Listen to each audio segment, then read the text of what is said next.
Well, hello everybody. Mike over at AQUA is going to be doing a video on everything Parachromis, and he's asked me to help him out with it. Hey everyone, how are you doing? You have Mike and Sierra here today. We also have a special guest, GuapoteMel. So he is an absolute legend in the monster fish keeping world. He's been doing it for over 4 decades now, and he keeps absolutely amazing fish. Oh yes, he is, like Sierra said, a legend in the central keeping world, and he's grew some massive fish, some monster Dovii. So today we're going to dive into the meanest genus of them all, the Parachromis.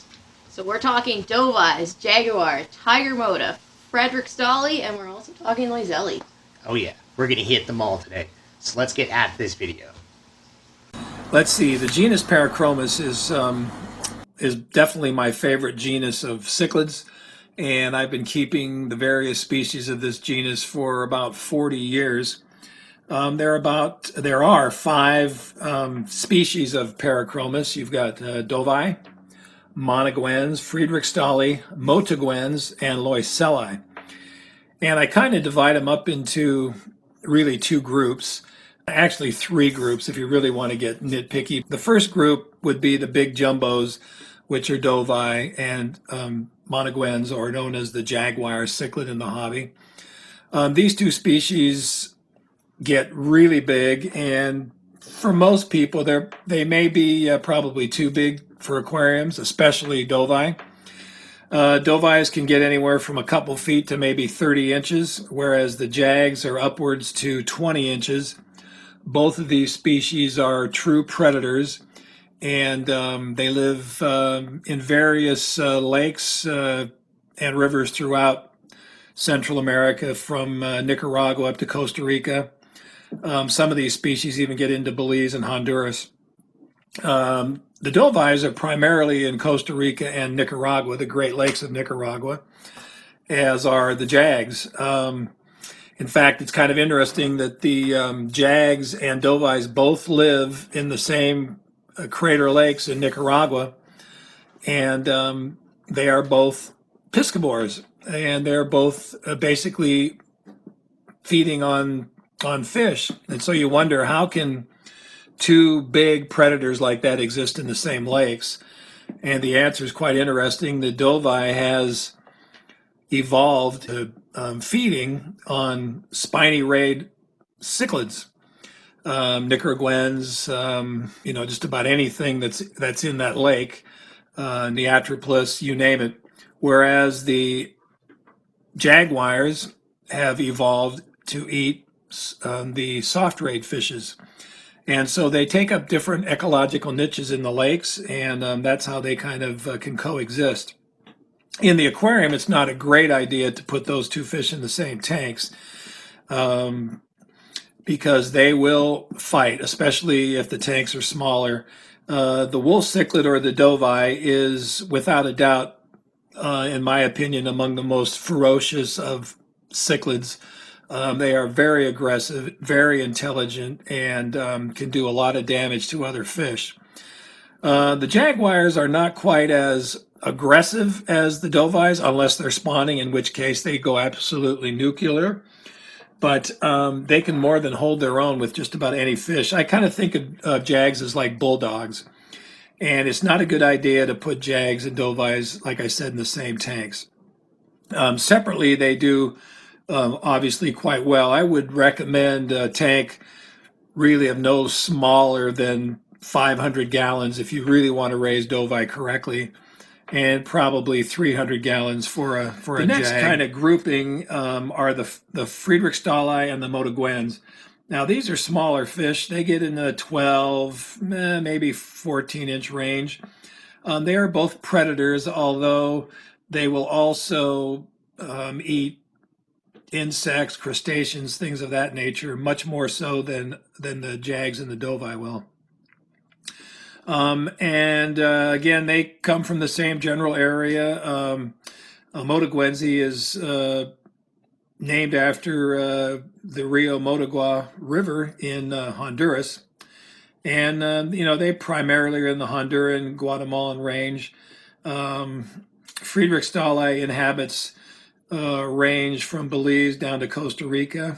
And both of these fish are riverine as well as in lakes. The Managuense prefers the fast-moving riverine environment over the lake. And then we have the more unusual of the five Parachromis, and that's Loisellei.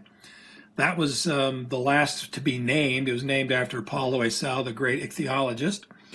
And for years, that fish was originally known as Friedrichsthalii, especially in Australia, where they had it for many, many years, and came to find out later the fish they were calling Friedrichsthalii was actually Loisellei. Anyway, Loisellei is the smallest of the bunch, and it is the most unusual of the five in that it's, like I said, it's the smallest. It's in that 8 to 10 inch range.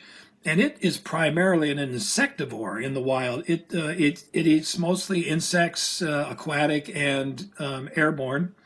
It will occasionally eat smaller fish, but the environment that it's most comfortable in is kind of your swampy, dense swampy areas with lots and lots of vegetation where there's tons of insects. That's kind of what's happening with Loisellei.